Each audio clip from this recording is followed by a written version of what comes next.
ये आकाशवाणी है। प्रस्तुत है कार्यक्रम सुर्खियों में। इसके अंतर्गत सुनिए स्वच्छ दिवाली शुभ दिवाली अभियान पर चर्चा। इसमें भाग ले रहे हैं स्वच्छ भारत मिशन के निदेशक विनय कुमार झा। कार्यक्रम का संचालन कर रहे हैं आकाशवाणी संवाददाता कमल कुमार प्रजापति। दीपावली का पर्व रोशनी के साथ साथ हमें स्वच्छता का भी संदेश देता है और स्वच्छता की भावना को और मजबूत करते हुए हम इस पर्व से ये भी सीखते हैं कि किस तरह से हम स्वच्छता के जरिए पूरे वातावरण में समृद्धि ला सकते हैं। तो इस महत्ता को समझते हुए इस बार एक पहल की शुरुआत हुई है। दीपावली में जिस तरह से हम घरों में साफ सफाई का ध्यान रखते हैं, इसी तरह से समुदाय, पड़ोस और पूरे देश में किस तरह से हम स्वच्छता के वातावरण को पैदा कर सकते हैं और स्वच्छता के प्रति अपनी प्रतिबद्धता दिखा सकते हैं। इस दृष्टिकोण के अनुरूप शहरी और आवासन कार्य मंत्रालय ने एक अभियान की शुरुआत की है। स्वच्छ भारत मिशन के अंतर्गत 28 अक्टूबर से 3 नवंबर तक स्वच्छ दीपावली शुभ दीपावली अभियान शुरू किया गया है। तो इस अभियान पर और स्वच्छ भारत मिशन के अन्य पहलुओं पर आज हम कार्यक्रम में बात कर रहे हैं। हमारे साथ कार्यक्रम में शामिल हैं शहरी और आवासन कार्य मंत्रालय में स्वच्छ भारत मिशन के निदेशक विनय कुमार झा। बहुत बहुत स्वागत होगा कार्यक्रम में। धन्यवाद। हमारे मंत्रालय की जो ये इनिशिएटिव है, पहली बार हम लोगों ने दिवाली के शुभ अवसर पर स्वच्छ दिवाली शुभ दीपावली एक अभियान को चालू किया है। यह अभियान हमारे स्वच्छता ही सेवा अभियान के कंटिन्यूशन में ही कह सकते हैं और इसे 28 अक्टूबर को हमारे मंत्री महोदय, शहरी विकास मंत्रालय और ऊर्जा विभाग के माननीय मनोहर लाल जी के द्वारा उद्घाटन किया गया। और आपने एक बहुत अच्छी बात बोली, स्वच्छता से समृद्धि। जहां स्वच्छता रहती है वहां आप देखेंगे स्वतः ही लोग आकर्षित होते हैं। आप स्वच्छता से देखें तो मैं एक एग्जाम्पल आपको देता हूं। हमारा इंदौर शहर, नवी मुंबई शहर, सूरत शहर, ये जिस तरह से इन्होंने स्वच्छता को अपनाया है उस तरह से इन शहरों में प्रॉस्पेरिटी भी आई है, वहां इन्वेस्टमेंट बढ़े हैं, लोगों का रुझान बढ़ा है इन शहरों के तरफ। और मैं इस कैंपेन के बारे में थोड़ा सा आपको बताना चाहूंगा।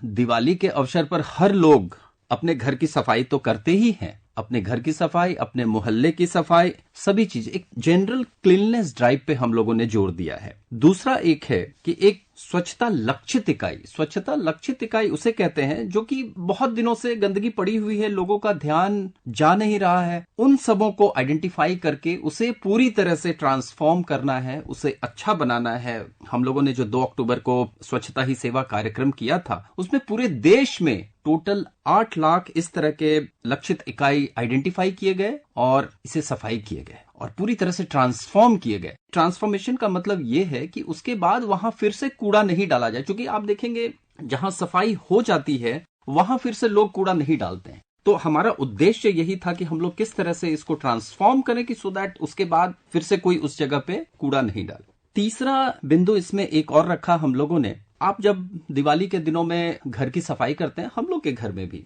कुछ चीजें जैसे पुराने कपड़े, बर्तन, ये सब निकलते हैं जो कि कुछ लोगों के लिए उसका यूज नहीं होता है, लेकिन वो भी कुछ दूसरे लोगों के लिए यूज हो सकता है। तो हमने पूरे देश में एक आरआरआर सेंटर बनाया है। तो आरआरआर सेंटर जो है ये पूरे 4000 सेंटर्स हैं, हमारे सारे म्युनिसिपल कॉर्पोरेशन ने बनाया है इसको। जो भी आपकी जरूरत की सामान आप सोचते हैं कि ये अभी रीयूज हो सकता है, तो ये आरआरआर सेंटर में जमा कर दिए जाते हैं और वहां से जो नीडी हैं, जिनको इसकी जरूरत है, उन्हें म्युनिसिपल कॉर्पोरेशन के द्वारा बांट दी जाती है।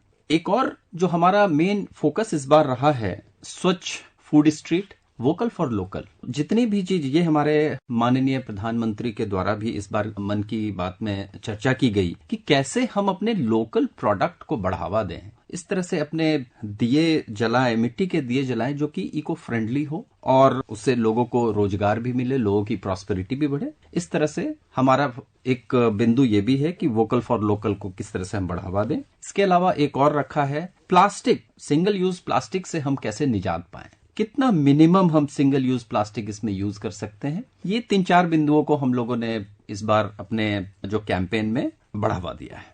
बिल्कुल। और इस अभियान की शुरुआत करते हुए केंद्रीय मंत्री मनोहर लाल खट्टर ने इस बात पर भी ध्यान दिलाया कि हम किस तरह से स्वच्छता को, एक जो हमारी स्वच्छता है वो एक परंपरा नहीं है बल्कि घरों और आंगन तक ही इसे हमें सीमित नहीं रखना है, बल्कि इसे हमें सड़कों, मोहल्लों से लेकर शहरों तक ले जाना चाहिए और इस तरह हमें त्योहारों के दौरान अपने देश को स्वच्छ रखना चाहिए। तो आपने जैसा कि अलग अलग पहलू इस अभियान के बारे में हमारे श्रोताओं को बताए, हम एक महत्वपूर्ण पहलू जिस तरह से आपने बताया कि जो पुराना सामान इकट्ठा होकर घरों से आरआरआर सेंटर्स पर भेजा जा रहा है, जिसे हम रिड्यूस, रीयूज और रिसाइकल कहते हैं, तो कैसे ये एक बहुत बड़ी पहल है और कितना इन 5 दिनों में आपको क्या लगता है कि हम अगर एक पुराना सामान घरों से इकट्ठा करके इन सेंटर्स पर भेजते हैं तो किस तरह से हम बहुत बड़े सामान को रिसाइकिल करके एक बहुत बड़ा एक तंत्र विकसित कर सकते हैं? मैं एक एग्जांपल देता हूँ। अभी जैसे इमीडिएटली इंदौर ने एक आरआरआर स्लम हार्ट लगाया। इसमें इन्होंने एक टापू नगर स्लम बस्ती है, उसमें इस आरआरआर सेंटर के थ्रू जितने भी सामान थे उनको डिस्ट्रीब्यूट किया। अंडमान निकोबार में भी इसी तरह हमारे आरआरआर सेंटर लगे, जहाँ पे बुक्स, क्लोथ्स, शूज, टॉयज जो भी यूजफुल है, उसमें अभी भी यूजफुल लाइफ है, उसको हम कैसे फर्दर यूज कर सकते हैं एंड ऑफ लाइफ तक, इसको बढ़ावा दिया है। तो थोड़े से जिनको जरूरतमंद लोग हैं, अनप्रिविलेज लोग हैं, उन तक ये सब सामान पहुंच जाए, इस पे हम लोगों ने प्रयास किया है अपने आरआरआर सेंटर के माध्यम से। पूरे देश में जितने भी हमारे 4000 आरआरआर सेंटर हैं, उनके माध्यम से हमने प्रयास किया है कि ये सामान को फिर से कैसे यूज किया जाए।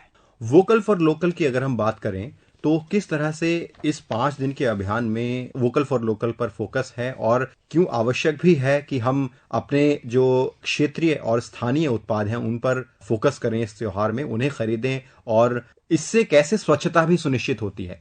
वोकल फॉर लोकल में तो सबसे इम्पोर्टेंट है, हम लोग जब बचपन में, आपको याद होगा कि किस तरह से दिवाली के समय में घरौंदे बनाए जाते थे, मिट्टी के घरौंदे बनते थे, मिट्टी के दिए जलाए जाते थे। दियों का प्रचलन तो फिर से वापस चल पड़ा है, लेकिन साथ साथ एक प्लास्टिक के दिए भी देखेंगे, मार्केट में वो प्लास्टिक के दिए भी घूमते हैं। तो हम लोगों का फोकस रहा है कि आप जितना ज्यादा से ज्यादा हो सके, हम लोग स्थानीय चीजों जो हमारे शहर के आसपास में, हर शहर का अपना एक कैरेक्टर होता है, एक उसकी आधारशिला होती है जिसके हिसाब से सारे शहर काम करते हैं। तो हमने इस स्वच्छ दिवाली शुभ दीपावली के माध्यम से, इस कैंपेन के माध्यम से लोगों को अपील की है कि आप जितने ज्यादा से ज्यादा लोकल चीजों को यूज करें, जिससे कि हमारे जो लोग हैं, जो इसको बनाने वाले हैं, उनकी प्रॉस्पेरिटी बढ़े, उनके बनाई हुए चीजों को हम मार्केट में ले आएं और उसका अच्छे तरीके से यूज किया जा सके।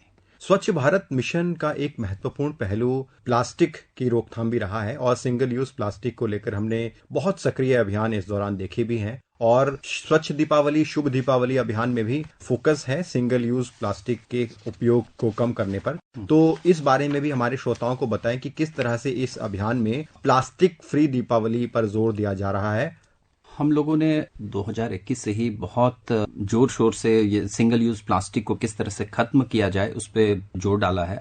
सिंगल यूज प्लास्टिक वो प्लास्टिक है जो कि रीयूज नहीं किया जा सकता है। जिस प्लास्टिक की सभी तरह से रिसाइकलिंग हो जाती है, उसे तो हम बिल्कुल, वो अपने रिसाइकलिंग चेन में वो बनता है और रिसाइकलिंग चेन में जाता है। सिंगल यूज प्लास्टिक वो प्लास्टिक है जिसका कि एक बार यूज होने के बाद, जैसे पत्तल हो गए, प्लास्टिक के पत्तल, आप किसी फूड स्ट्रीट में जाते हैं तो वहां अगर वो प्लास्टिक के पत्तल, प्लास्टिक के चम्मच वो जो दे रहा है, वो एक सिंगल यूज प्लास्टिक है। उसकी जगह हम लोगों ने बोला कागज के प्लेट बनाइए, इससे हमारा लोकल लोगों को रोजगार भी मिलेगा। बचपन में पेड़ के पत्ते के द्वारा ही वो दोना वगैरह ये बनता था, उसको भी यूज किया जा सकता है। तो इस तरह से सिंगल यूज प्लास्टिक इमीडिएटली खत्म करना बहुत ही मुश्किल है, लेकिन हम लोग प्रयासरत हैं। आप इसी के माध्यम से, जैसे झोला, बहुत सारे शहरों ने झोला अभियान चलाया। मार्केट प्लेस में, वो जहां सब्जी मार्केट होती है, वहां सब लोग अपना झोला खुद लेकर के जाएं और उन झोलों में सामान लेकर के आए, जिससे कि जनरली आप जब सब्जी वाले के पास जाते हैं तो टेंडेंसी ये रहती है कि वो एक छोटा सा प्लास्टिक, पतला प्लास्टिक आपको दे देगा हर चीज उसमें डाल करके। तो आप सोचिए, आप कितने, हर सब्जी को अलग अलग प्लास्टिक में लेते हैं तो आप कितने प्लास्टिक को कैरी करते हैं। वो घर में आकर के आपने अपने डस्टबिन में फेंका, डस्टबिन से वो पूरा चेन वो लैंडफिल चेन में चला जाता है। तो इसे ही रोकने के लिए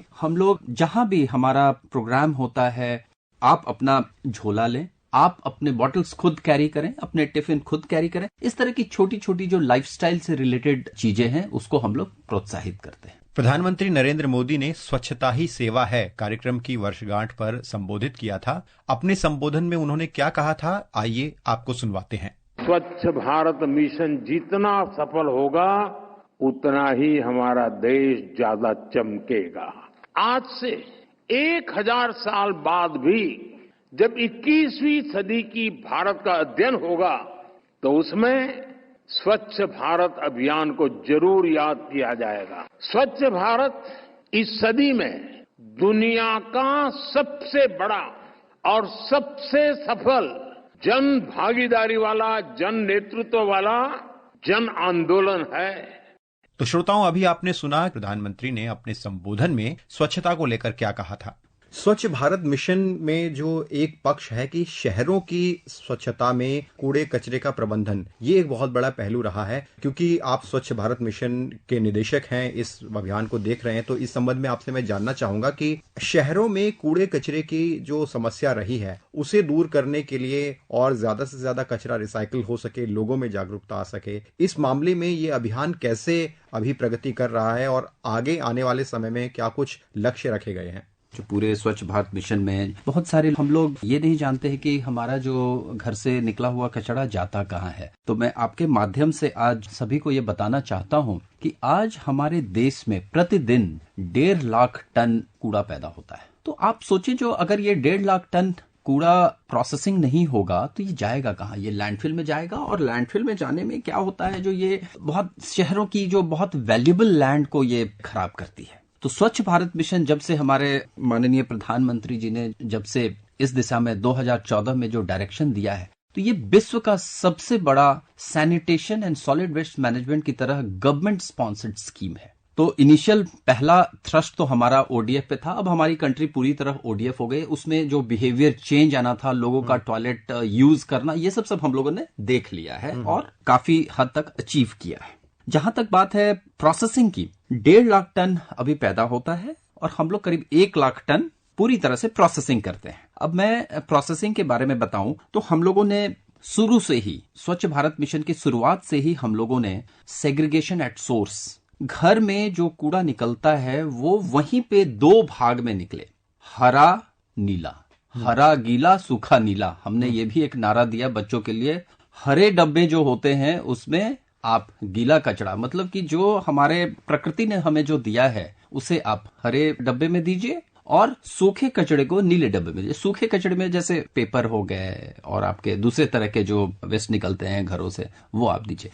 तो ये जो 2 स्ट्रीम से निकलता है, तो हम लोगों ने प्रयास किया कि हमारा जो गीला कचरा है उसे हम कंपोस्ट में तब्दील करें। और हमारे पास आज के दिन में करीब 1 लाख टन कंपोस्ट कैपेसिटी है, कैपेसिटी उतनी बनाने की क्षमता है पूरे देश में। और इसी तरह जो सूखा कूड़ा निकलता है, सूखा कूड़ा में से जितने भी रिसाइक्लेबल होते हैं प्लास्टिक, जो ये पीटीएफई वाले प्लास्टिक, जो हायर ऑर्डर वाले प्लास्टिक होते हैं, ये सब रिसाइकिल हो जाते हैं। कागज रिसाइकिल हो जाते हैं, कूट रिसाइकिल हो जाते हैं। ये सब सारी चीजें रिसाइकिल हो जाने के बाद जो बिल्कुल इनर्ट होता है वो फिर जाता है लैंडफिल में। जनरली अगर हम एक बेंचमार्क भी देखें तो जनरली 8 से 10% जाते हैं हर जगह लैंडफिल में, शहरों में। तो हमारे कुछ शहर तो बहुत ही अच्छे हैं जिन्होंने की अब अच्छी प्रगति की है। हम लोग अब कंपोस्ट से थोड़े से ऊपर भी उठे हैं, मैंने हायर ऑर्डर ऑफ प्रोसेसिंग अगर हम कह दें तो गीले कचड़े से हम लोग अब बायोगैस बना रहे हैं। सरकार की बहुत सारी नीतियां इस डायरेक्शन में आई हैं। हम लोग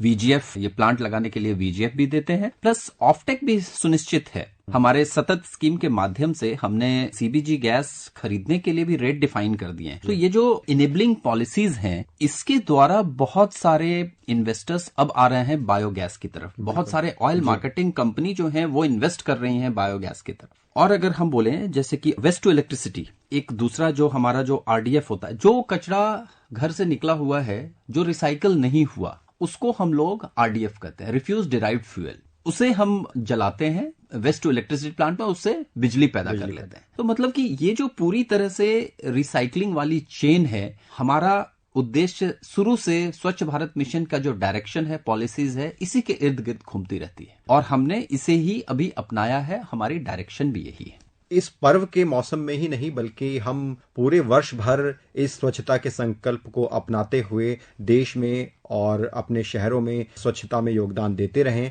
और दीपावली की ढेरों शुभकामनाओं के साथ हम इस चर्चा को यहीं समाप्त करते हैं। विनय कुमार जी, बहुत बहुत धन्यवाद, कार्यक्रम में आप शामिल हुए। धन्यवाद। अभी आप सुन रहे थे स्वच्छ दिवाली शुभ दिवाली अभियान पर चर्चा। इसमें भाग ले रहे थे स्वच्छ भारत मिशन के निदेशक विनय कुमार झा। कार्यक्रम का संचालन कर रहे थे आकाशवाणी संवाददाता कमल कुमार प्रजापति। ये कार्यक्रम आकाशवाणी के समाचार सेवा प्रभाग द्वारा प्रस्तुत किया गया।